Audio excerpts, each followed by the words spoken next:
മന്ത്രി ഗണേഷ് കുമാറിനെതിരെ അതിരൂക്ഷ വിമർശനവുമായി ഭാര്യ ബിന്ദു മേനോൻ. താൻ അവിടെ കണ്ടത് മോശത്തിനും അപ്പുറമാണെന്ന് ഭാര്യ ബിന്ദു മേനോൻ പറയുന്നു. മന്ത്രി ഗണേഷ് കുമാർ പറയും ഭാര്യ ബിന്ദു മേനോൻ ഭ്രാന്താണെന്ന്. അതുകൊണ്ട് ഞാൻ കണ്ടത് ഫോണിൽ ഫോട്ടോ ആയിട്ട് പകർത്തിയിട്ടുണ്ടെന്നും ഭാര്യ ബിന്ദു മേനോൻ ഏഷ്യാനെറ്റ് ന്യൂസിനോട് പറയുന്നു. അപ്പൊ ഭാര്യ ബിന്ദു മേനോൻ ഏഷ്യാനെറ്റിനെ വിളിച്ചിട്ടുണ്ടായിരുന്നു. ആ കോൾ നമുക്ക് ജസ്റ്റ് ഒന്ന് കേട്ട് നോക്കാം. തുടക്കത്തിൽ സൂചിപ്പിച്ചിരുന്നു ഗതാഗത വകുപ്പ് മന്ത്രി ഗണേഷ് കുമാർ പ്രണയത്തെക്കുറിച്ച്, തനിക്കുള്ള പ്രണയത്തെക്കുറിച്ച്, അതിന്റെ എണ്ണത്തെക്കുറിച്ചൊക്കെ വാചാലനാകുന്നത് തലക്കെട്ടുകൾക്കിടയിൽ നമ്മൾ കാണുകയും ചെയ്തു. പക്ഷേ കാര്യങ്ങൾ അത്ര ലളിതമല്ല, അതീവ ഗുരുതരമാണ് എന്നാണ് ഗണേഷിന്റെ ഭാര്യ ബിന്ദു മേനോൻ ആരോപിക്കുന്നത്. ഗണേഷ് കുമാറിനെ കാണാൻ പാടില്ലാത്ത സാഹചര്യത്തിൽ കണ്ടുവെന്നും ഇതിന്റെ തെളിവുകൾ ചിത്രങ്ങളായും വീഡിയോയായും തന്റെ കയ്യിലുണ്ടെന്നും ഗണേഷിന്റെ ഭാര്യ ബിന്ദു ഏഷ്യാനെറ്റ് ന്യൂസിനോട് പറഞ്ഞു. ഗണേഷിന്റെ സന്തത സഹചാരികൾ തടഞ്ഞുവെച്ച് മൊബൈൽ കൈക്കലാക്കാൻ ശ്രമിച്ചുവെന്നും പോലീസ് സംഭവ സ്ഥലത്തെത്തിയെങ്കിലും ഇടപെടാതെ പിൻവാങ്ങുകയായിരുന്നുവെന്നും ബിന്ദു പറഞ്ഞു. ഇതാദ്യമായാണ് ബിന്ദു മേനോൻ ഇപ്പോഴത്തെ വിവാദങ്ങളിൽ പ്രതികരിക്കുന്നത്. കെ ജി കമലേഷിനോട് ബിന്ദു സംസാരിച്ചു, കേൾക്കാം. ശ്രീമതി കെ ബി ഗണേഷ് കുമാരൻ, ക്ഷമിക്കണം, മന്ത്രി കെ ബി ഗണേഷ് കുമാറിന്റെ ഭാര്യ ശ്രീ ബിന്ദു മേനോൻ നമ്മോടൊപ്പം ചേരുകയാണ്. ശ്രീമതി ബിന്ദു, ഇന്നലെ മുതൽ ചില അഭ്യൂഹങ്ങൾ, പ്രചാരണങ്ങൾ ഓൺലൈൻ മീഡിയയിലൊക്കെ പ്രചരിക്കുന്നുണ്ടായിരുന്നു. ഒരു KSU നേതാവ് ഒരു പോസ്റ്റ് ഇട്ടു. ഇപ്പോൾ മന്ത്രി പറയുന്നത് എനിക്ക് പ്രണയം മാത്രമാണുള്ളത്, എന്റെ വ്യക്തിപരമായ കാര്യത്തിൽ ആരും ഇടപെടേണ്ട, 112ലേക്ക് വട്ടുള്ളവർക്ക് ആർക്കും വിളിക്കാമല്ലോ എന്നൊക്കെയാണ്. യഥാർത്ഥത്തിൽ വാളകത്തെ വീട്ടിൽ എന്താണ് നടന്നത്? താങ്കൾ ശ്രീലേഖയുടെ സഹായം തേടിയെന്ന് പറയുന്നു. ശ്രീലേഖ ആരാണെന്ന് മന്ത്രി ചോദിക്കുന്നു. BJPയുടെ നേതാവല്ലേ, മേയറാകാത്തിന്റെ പ്രശ്നമല്ലേ, രാഷ്ട്രീയ മുതലെടുപ്പാണെന്നാണ് പറയുന്നത്. താങ്കൾക്ക് പറയാൻ പറ്റുന്ന രീതിയിൽ എന്താണ് യഥാർത്ഥത്തിൽ സംഭവിക്കുന്നത്? ഇപ്പൊ മന്ത്രിയുടെ ഒരു ഇന്റർവ്യൂ കണ്ടതിന്റെ ഭാഗമായിട്ടാണ് ഞാൻ ഇപ്പൊ സംസാരിക്കുന്നത്. എനിക്ക് ഞാൻ 2014 മാരേജ് കഴിഞ്ഞ് കുറെ വർഷങ്ങളായിട്ട് എനിക്ക് പ്രശ്നങ്ങളൊക്കെ തന്നെയാണ്. ഞാൻ 2019 ഒരു വലിയ പ്രശ്നം ഉണ്ടായപ്പോഴും ലേഖ ചേച്ചിയെ കോൺടാക്ട് ചെയ്തിരുന്നു.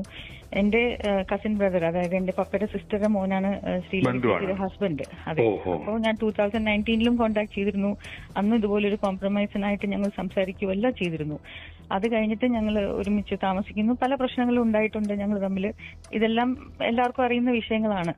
എന്തുകൊണ്ടാണ് ഗണേഷ് കുമാറായിട്ട് പ്രശ്നം ഉണ്ടായിരുന്നത് എന്ന് എല്ലാവർക്കും ലോകം മുഴുവൻ അറിയുന്ന കാര്യങ്ങളാണ്. പക്ഷേ കഴിഞ്ഞ എസ്പെഷ്യലി മന്ത്രിയായി കഴിഞ്ഞിട്ട് എനിക്ക് വളരെ വളരെ പ്രശ്നങ്ങളാണ്. അതായത് മന്ത്രിയുടെ കൂടെയുള്ള ഫ്രണ്ട്സ് ആയാലും മന്ത്രിയുടെ സ്റ്റാഫ് ആയാലും എല്ലാം എനിക്കെതിരാണ്. പറഞ്ഞു കഴിഞ്ഞാൽ ഒബ്വിയസ്ലി പവറിന്റെയും പൊസിഷന്റെയും കൂടെയല്ലേ ആൾക്കാർ നിൽക്കുള്ളൂ. So I been completely alone. പക്ഷെ ഞാൻ എന്റേതായ ഇതിൽ, കാരണം എനിക്ക് അത്രയും പേടിയാണ്. എനിക്കൊരു വയസ്സായി, ഇപ്പോ മെമ്മറി പോലും ഇല്ലാത്ത എന്റെ ഒരു അമ്മ. ഈ മെനഞ്ഞാം ദിവസം ഈ വാളകത്ത് കഴിഞ്ഞ ദിവസം, ഇന്നലെ ശനിയാഴ്ചയാണെന്ന് തോന്നുന്നു, ശനിയാഴ്ച ശരിക്കും ഞാനിപ്പോ 2 മാസമായിട്ട് ഇതേപോലെ ഇലക്ഷന്റെ സമയത്താണ് ഞാൻ അവിടെ, പഞ്ചായത്ത് ഇലക്ഷന്റെ സമയത്താണ് ഞാൻ ഇടയിൽ വന്നത്. അതിന് മുന്നേയും പ്രശ്നമായിരുന്നു. പല സ്ത്രീകളുടെയും പ്രശ്നം വെച്ച് ഞാൻ വഴക്കൂടും. അപ്പൊ എന്റെ ഫ്രണ്ട്സിനെ ഞാൻ ആരോട് അവരുടെ സ്റ്റാഫിന്റെ ഫോൺ ട്രാക്ക് ചെയ്യും. ഞാൻ ആരെടുത്താ വിളിച്ചാൽ നോക്കി അവരുമായിട്ട് എന്നെ കണക്ട് ചെയ്ത് ഞാൻ അവരുമായിട്ട് ബന്ധമാണെന്ന് പറഞ്ഞ് അങ്ങനെയാണ് എന്നെ കൺട്രോൾ ചെയ്ത് നിർത്തുന്നത്. അപ്പൊ അവിടെ എല്ലാം പറയും ഞാൻ അമേരിക്കയിലേക്ക് ആരുടെ കൂടെ പോയി, ദുബായിലേക്ക് പോയി, അങ്ങനെയൊക്കെ പറഞ്ഞ് എന്നെ നിർത്തും. സോ അതുകൊണ്ട് ഞാൻ കഴിഞ്ഞ 2 മാസമായിട്ട് എന്റെ ഫോൺ ബ്ലോക്ക് ചെയ്തിരിക്കുകയാണ്. അവരുടെ സ്റ്റാഫ് എന്നോട് സംസാരിക്കരുത് എന്നൊക്കെ പറഞ്ഞ് ഇൻസ്ട്രക്ഷൻ കൊടുത്തിരിക്കണം. അപ്പൊ വാളകത്തെല്ലാം ഇതെല്ലാം നടക്കുന്നുണ്ടെന്ന് ഞാൻ അറിഞ്ഞതുകൊണ്ട് ഞാൻ പല സ്ത്രീകളെയും വിളിച്ച് ഞാൻ കുറെ ഫയർ ചെയ്യലും ഒക്കെ നടന്നിട്ടുണ്ട്. പക്ഷെ ഒന്നും ശരിയാവുന്നില്ല. അപ്പൊ സംശയ രോഗമാണെന്ന് പറഞ്ഞ് എല്ലാവരുടെ പറയുന്നു, എന്റെ വീട്ടുകാരെ വിളിച്ച് പറയുന്നു. അപ്പൊ I just wanted A closure. ഞാൻ വിചാരിച്ചു ഞാൻ എന്തായാലും എനിക്കൊരു ക്ലോഷർ വേണം, പക്ഷെ എനിക്കിത് കണ്ടുപിടിക്കണം എന്ന് പറഞ്ഞു തന്നെയാണ് ഞാൻ ആരോടും പറയാതെ അവിടെ പോയി. ഞാൻ വാതിൽ തുറന്നു. ശാന്തൻ എന്ന് പറയുന്ന ഡ്രൈവർ ആയിരുന്നു. ഞാൻ ഉള്ളിലേക്ക് ചാടി ഓടി കയറി ബെഡ്റൂമിൽ പോയി കണ്ടത് എനിക്ക് വട്ടാണോ. ഞാൻ അവിടെ കണ്ടു കഴിഞ്ഞ് അവിടെ ശാന്തൻ ഓടി വന്ന് എന്നെ തടയാനും ഞാൻ ഫോട്ടോ എടുക്കാൻ നോക്കിയപ്പോ എനിക്ക് ഐ കനോട്ട് എക്സ്പ്ലെയിൻ ഞാൻ എന്ത് കണ്ടു. അത്ര മോശത്തിനെക്കാട്ടും പറഞ്ഞാൽ അറിയാത്ത എന്റെ I have all the pictures. Video അല്ല, ഫോട്ടോസ് എല്ലാം ഉണ്ട് എന്റെ കയ്യില്. പോലീസിനെ വിളിച്ചോ? എന്തായിരുന്നു? ഞാൻ പോലീസിനെ അല്ല, എനിക്ക് ഐ ലോസ്റ്റ് കൺട്രോൾ. പക്ഷെ ഞാൻ I did not use a bad word. I did not physically assault anyone. മന്ത്രിയെയോ മന്ത്രിയുടെ കൂടെ ഉണ്ടായിരുന്ന ആളെയോ ഒന്നും ഞാൻ ചെയ്തില്ല. പക്ഷെ ഞാൻ ഫോട്ടോ എടുക്കാൻ ശ്രമിച്ചു. ബിക്കോസ് മന്ത്രി അത് പിന്നെയും പറയും എനിക്ക് പ്രാന്താണ്, എനിക്ക് സംശയമാണെന്ന് ഞാൻ തിരിച്ചു വന്നു കഴിഞ്ഞാൽ. അതുകൊണ്ട് ഞാൻ ഫോട്ടോ എടുക്കാൻ ശ്രമിച്ചു. ഫോട്ടോ എടുക്കാൻ ശ്രമിച്ചപ്പോൾ എന്നെ ശാന്ത അവരെ പിടിക്കുക, അവരുടെ ഫോൺ മാറ്റുക എന്നൊക്കെ പറഞ്ഞ് എന്നെ he was trying to assault me, try to take snatch my phone. പക്ഷെ ഞാൻ അതൊന്നും സമ്മതിച്ചില്ല. ഞാൻ ഉടനെ ലേഖ ലേഖ ചേച്ചിയെ വിളിച്ചു. ബിക്കോസ് എനിക്ക് അറിയായിരുന്നു എന്തെങ്കിലും പ്രശ്നം ഉണ്ടാവും എന്ന് പറഞ്ഞാൽ ഞാൻ ലാസ്റ്റ് ഡയൽ നമ്പർ ലേഖ ചേച്ചി ഇട്ടിട്ടാണ് ഞാൻ പോയത്. ഞാൻ ലേഖ ചേച്ചിയോട് പറഞ്ഞു, if I need any help you have to pick up my call.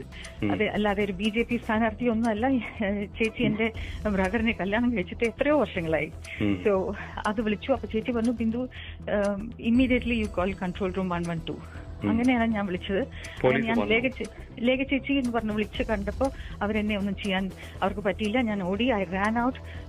Police വന്നു കഴിഞ്ഞ് പുറത്തേക്ക് വരാൻ നേരത്ത് പ്രദീപ് എന്ന് പറഞ്ഞാൽ എന്റെ വാതിൽ തുറക്കാൻ സമ്മതിച്ചില്ല. വാതില് എന്റെ കൈ പിടിച്ച് വാതിൽ അടയ്ക്കാനൊക്കെ നോക്കി. ഞാൻ ഹെൽപ്പ് എന്നൊക്കെ പറഞ്ഞ് നിലവിളിച്ചു. അത് കഴിഞ്ഞ് പോലീസ് വരുന്നതിന് മുന്നേ തന്നെ ഗണേഷ് കുമാർ ഈ സ്ത്രീയായിട്ട് സ്ത്രീനെ കൊണ്ടുവന്ന കാറിൽ ശാന്തം കയറ്റി.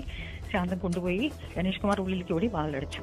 2014 ഭാര്യ ബിന്ദു മേനോൻ വിവാഹിതയായത്. അതിനുശേഷവും തനിക്ക് എപ്പോഴും പല പ്രശ്നങ്ങളും നേരിടേണ്ടി വന്നിട്ടുണ്ടെന്നും ഭാര്യ ബിന്ദു ഏഷ്യാനെറ്റ് ന്യൂസിനോട് പറഞ്ഞു. സംശയരോഗം ആണെന്ന് മന്ത്രി പറയുമെന്നും ഭാര്യ ബിന്ദു മേനോൻ മാധ്യമങ്ങളോട് പറഞ്ഞു. തനിക്ക് ഭ്രാന്താണെന്ന് പറയും. അതുകൊണ്ട് തന്നെ ഭാര്യ ബിന്ദു മേനോൻ അവിടെ കണ്ടതെല്ലാം ദൃശ്യങ്ങളെല്ലാം ഫോട്ടോയിൽ പകർത്തിയിട്ടുണ്ട്. മോശത്തിനും അപ്പുറം മോശമായിരുന്നു എന്നാണ് ഭാര്യ ബിന്ദു മേനോൻ ഏഷ്യാനെറ്റ് ന്യൂസിനോട് പറഞ്ഞത്.